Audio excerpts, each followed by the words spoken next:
আমার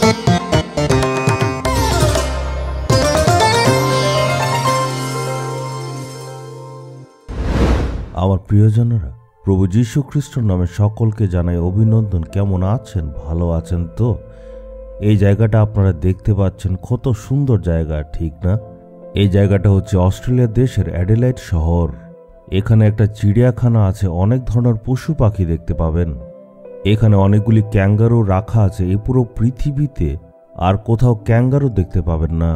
অনেক ক্যাঙ্গারু আছে যাদের উচ্চতা মানুষের মতো হয়, আবার কিছু কিছু ক্যাঙ্গারু আছে ছোট, যেমন এখানে দেখুন ছোট ক্যাঙ্গারু। এইসব যখন আপনারা দেখেন বুঝতে পারবেন ঈশ্বরের সৃষ্টি কত সুন্দর। ঈশ্বর এত সুন্দর করে এইসব বানিয়েছে, দেখলে আশ্চর্য লাগে। তার আসল শক্তি তার লেজের মধ্যে রয়েছে, এটার সাহায্যে সে এদিক ওদিক যায়। এই ক্যাঙ্গারুগুলি দেখলে অনেক ভালো লাগে, মনে আনন্দ হয়। তাদের পেটে একটা থলি থাকে, সেখানে বাচ্চাদেরকে ওরা রাখে। এই থলির মধ্যে বাচ্চাগুলি থাকে, ওখান থেকে দুধ খায়। কম করে 2 বছর তারা এখানে রাখে। দেখতে খুব আশ্চর্য লাগে। ঈশ্বরের সৃষ্টি কতই সুন্দর। এত সুন্দর পশুকে ঈশ্বর বানিয়েছেন যাতে মানুষ এগুলি দেখে আনন্দ পেতে পারে। আজকে ঈশ্বর আমাদের জন্য কি আশীর্বাদ রেখেছেন আমরা দেখব 2 বংশাবলী 7 অধ্যায়ের 14 পদে। এখানে ঈশ্বর বলছেন তাদের দেশকে সারিয়ে তুলব। ঈশ্বরের প্রতিজ্ঞা, I will heal your nation. আমাদের দেশকে একবার দেখুন। আজকে আমাদের দেশ ভারতবর্ষের জন্য একটা বিশেষ দিবস, গণতন্ত্র দিবস। এর মানে হলো আমাদের দেশ স্বাধীন হবার পর সম্পূর্ণ অধিকার দেশের হাতে চলে এসেছে। আরেকটা বিশেষ দিন আমাদের জন্য, সেটা হচ্ছে স্বাধীনতা দিবস। আপনি যে কোনো দেশে থাকুন না কেন, আপনার দেশে স্বাধীনতা দিবস আছে। লোকেরা বলে আমাদের দেশ স্বাধীন হয়েছে, তারপরেও আমাদের দেশের অবস্থা বেশি একটা ভালো নয়। বাচ্চাদের অবস্থা ভালো নয়, মহিলারা এখানে সুরক্ষিত নয়। নানা জায়গাতে অশান্তি হচ্ছে, দাঙ্গা হচ্ছে, অনেক জায়গায় নানা রকম সমস্যা হচ্ছে। দেশের পরিস্থিতি ভালো নয়। মদ আর অন্য নেশার জন্য দেশের নাগরিকরা শেষ হয়ে গেছে। দেশের অবস্থা বেশি একটা ভালো নয়। মানুষের মনে শান্তি নেই, সবাই ছাড়খাড় হয়ে বসে আছে। গরিবদের পরিস্থিতি আরো খারাপ হচ্ছে। ট্যাক্স দিন দিন বেড়েই চলেছে। যারা ধনী তারা ধনের উপর ধন জড়ো করছে, কিন্তু যারা মধ্যবর্তী তাদের পরিস্থিতিতে কোনো উন্নতি নেই। দেশের কি প্রয়োজন? দেশের এখন সুস্থতার প্রয়োজন। ঈশ্বর বলছেন আমি তোমার দেশকে সারিয়ে তুলব, I will heal your nation. আমাদের কুড়কুড়ামি করা উচিত না, এটা ভালো নয়, ওই নেতা ভালো নয়, বা এই নেতা ভালো নয়।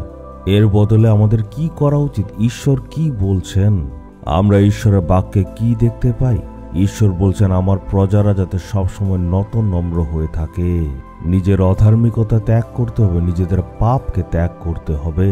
তারা যদি মন ফেরায় তখন আমি এই দেশকে আবার সারিয়ে তুলব। এই জন্য আজ যাতে আমরা নিজেদেরকে নত নম্র করে নিজেদের অর্পণ করি। হে প্রভু, আমি নিজেকে অর্পণ করি, আমার দেশকে আপনি সারিয়ে তুলুন। আমাদের দেশের অবস্থা আপনি দেখুন, আর দেশকে আপনি সারিয়ে তুলুন। উঁচু জাত নিচু জাত এইসব জিনিস আপনি পাল্টে দিন। মানুষের মধ্যে লড়াই ঝগড়ার মানসিকতা পাল্টে দিন। যারা উঁচু পদে আছে তারা যাতে ভ্রষ্ট না হয়। যারা বড় বড় পদে আছে তারা যাতে কোনো একজন ব্যক্তির স্বার্থে কাজ না করে। তারা যাতে প্রত্যেকজন নাগরিকের জন্য সমানভাবে কাজ করে। দেশের প্রত্যেকজন যাতে আশীর্বাদ পায়। আমাদের দেশকে সমৃদ্ধি দিন। এমনভাবে নম্র হয়ে প্রার্থনা করলে ঈশ্বর নিশ্চয়ই উত্তর দেবেন। এই জন্য আপনি যেখানেই থাকুন না কেন নিজের দেশকে স্মরণ করে আপনি প্রার্থনা করুন। বাক্যে যেভাবে লেখা আছে সেভাবে নম্র হয়ে প্রার্থনা করলে আপনি পরিবর্তন দেখবেন। এতদিন হয়তো আমরা শুধু নিজের জন্য প্রার্থনা করেছি, কিন্তু এখন দেশের জন্য করব। মনে বোঝা নিয়ে প্রার্থনা করুন। হে প্রভু, আমার দেশের পরিস্থিতি ভালো নয়। আমাদের দেশ অনেক দিকে নষ্ট হয়ে যাচ্ছে। মানুষের জীবনে দুঃখ বেড়ে গেছে, তারা দুশ্চিন্তায় আছে, তাদের শান্তি নেই। বেকারত্ব বেড়ে গেছে, মানুষের কাজ নেই। দরিদ্রতা যাতে দূর হয়ে যায়, সমৃদ্ধি যাতে আবার চলে আসে। হে প্রভু, আজকে আমি নিজেকে নত নম্র করে আপনার কাছে অর্পণ করছি আর প্রার্থনা করছি আমার দেশকে প্রভু বরবাদি থেকে উদ্ধার করুন। মানুষের হৃদয়ে কোনো রকমের শান্তি নেই, আজকে তাদেরকে আপনি সুস্থতা দিন। আমার দেশের প্রত্যেকজনের জীবনে যাতে শান্তি আসে আর আশীর্বাদের বৃষ্টি যাতে তাদের উপর হয় এই জন্য নম্র হয়ে যিশুর নামে প্রার্থনা করছি। Amen, amen.